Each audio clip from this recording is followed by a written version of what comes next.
ناکۆکیên denavbera hevserokên Yekîtiya Niştimaniya Kurdistanê û bûyer û guhertinên piştî heştê vê mehê li benda temambûna cejnê mane. Ji ber ku wisa biryarek û serkirdetiya vê partiyê bû yek alîkirina pirsgirikan piştî cejnê bicive. Sedî Ehmed Pîre endamê Polîtbîroya Yenekê ji tora medyayî Rûdewêra ragihand serkirdetiya Yekîtiyê piştî cejnê hizr de çareserkirina pirsgirikan da dike û desthelata li darxistina Kongreyê jî heye. هەموو گۆڕانکاریەک هەموو سەرکردایەتی یەکێتی سەلاحیاتی کۆنگرەی هەیە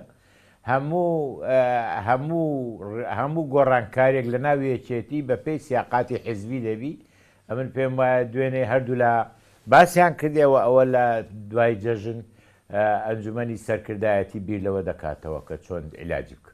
Belkefta cejnê du peyamên cuda ji aliyê Hevserokên Yekîtiya Niştimaniya Kurdistanê ve hatin belavkirin. Tevî ku teyek ji wan navê aliyê din neaniye. Lê hevserokan cejna Qurbanê weke derfetek bikaranîne bo şandina peyamên siyasî bo hevdû û yekîtiyan. Lahûr Şêxcengî dê peyama xwe de bûyerên heştê tîrmehê bi pîlangerî dide zanîn û etirafê bi vê yekê jî dike ku desthilat dane Bafel Talibanî. Bafel Talibanî ku niha bixwe û medyaya partiyebî jî wî bi serok didin nasandin bo cara yekê piştî aloziyan de peyamekê de gotinekê nû bikaraniye ew jî yekîtiya nû ye. Ew weke amajeyekê bo durustbûna serdemeke nû di nava yekîtiyê de yew dibêje ku dixwazim divê derfetê de tekez bikim ku yekîtiya nû berpirsiyar dibe li hemberî tevahiya pêkhateyên civakê û xwe bi xwediyê tevahiya cudahiyan dizane. Dirêjiyê bê siyaseta hekîmaneya Serok Mam Celal dide û bi canê lêbûrdeyî xebatê dike ji bo Kurdistaneke nû. Partiya Demokrata Kurdistanê jê hêviya yekrîziyê bo yekîtiyê dixwaze. Ev jî bi armanca cîbicîkirina vê rêkeftina ku di navbera wan de heye bo Iraq û Herêma Kurdistanê. یەکێتی حزبێکی گرنگە لە ڕابردوو و لە عملیای سیاسی لە پرۆسەی سیاسی و هاوپەیمانی سەرەکی پارتی دیموکراتی کوردستان بووە و ئێمە بەردەوام لەگەڵ ینی تەمەنای ئەوە دەکەین کە ناوخۆی یەکێتی باش بیت هەوڵ بدەن یەکدەنگ و یەک ئاراستە بن بۆی بتوانن ئێمەش وەکو پارتی لە هاوپەیمانێتی بەردەوام بین بتوانین لەو ڕێککەوتانەی کە دەیکەین پێکەوە بۆ هەم بۆ ناوخۆی هەرێمی کوردستان هەم لەسەر ئاستی عێراقیش بتوانین وەکو خۆی جێبەجێ بکەین. بە تاکید هەر ناکۆچێک لە ناو یەکێتی نیشتیمانی کوردستان تەسیر لە پرۆسەی سیاسی دەکاتن بۆیە ئێمە تەمەنا دەکەین کە بە گفتوگۆ و بە دیالۆگ هەوڵ بدەن کێشەکانیان چارەسەر بکەن.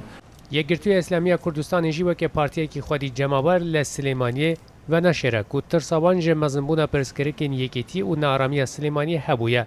Daxwazê dike ku yekîtî bi rêwşûnên hezbiyane pirsgirêkên xwe çareser bike. Em hîvîdarên kêşet navxwî Yekîtî Niştimanî Kurdistan bi rêka displînê xwe hizbî, bi rêka kongreyê, bi rêka peyrevê navxwî, bi rêka diyalogê, bi rêka yani siyasî û mesailet laihî yani çareser bikin nekêşte hindê ku yani tiştê nexwazira ku hemî millet zarar bikin. Em pê xweşhal nînin yani kêşet navbera hiç hizbek em her hizbekeke navxoya wê ya pitew bît ya mikum bît ya baş bît yani hemî pêk ve dibîte hêz û dibîte piştevanî bû doza me bû pirsa me ya giştî. Roja heştê tîrmehê destpêka nakokiyên de nava Yekîtiya Niştimaniya Kurdistanê de diyar bûn û berpirsên her du dezgeha zanyarî û dije terorê hatin guhertin. Piştî wê de civîneke de navbera Bafel Talibanî û Lahûr Şêxcengî de te rêkeftinek nehate kirin. Lê de civîna 15 tîrmehê de de mekteba siyasî ya vê partiyê de biryar da ku desthilatên hevserok ji Lahûr Şêxcengî bêne wergirtin û wan bidin Bafel Talibanî.